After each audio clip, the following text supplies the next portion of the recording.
Welcome back to Ginger Grenade Aquatics. I want to do a quick video on the nitrogen cycle. So everything starts from putting food inside of your tank. When you put the food in your tank, either your fish is going to eat the food and poop it out, which will turn into ammonia, or the food's going to float down to the bottom of your tank and it's not going to get eaten, and then it's going to decompose and then create ammonia as well. So ammonia is very harmful for your fish.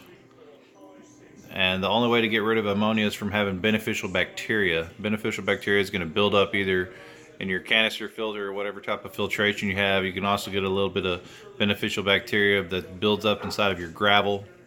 This is why that you want to cycle your tank before you put fish into a tank. Usually takes 4 to 6 weeks to cycle a tank, and this beneficial bacteria is going to eat the ammonia and turn it into nitrites. And then it's also going to eat the nitrites and turn it into nitrates.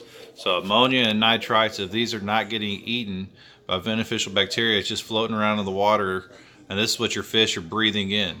It's very harmful for your fish. It will definitely kill your fish.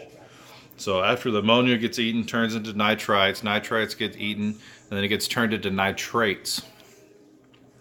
Now nitrates are not near as harmful for your fish as ammonia and nitrites. You just want to make sure that your nitrate levels do not get too high. And by too high, I mean over 40 parts per million.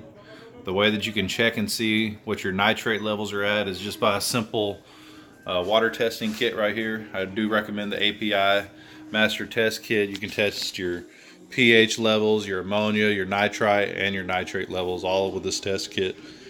So typically before I do a water change, what I do is I check my nitrate levels.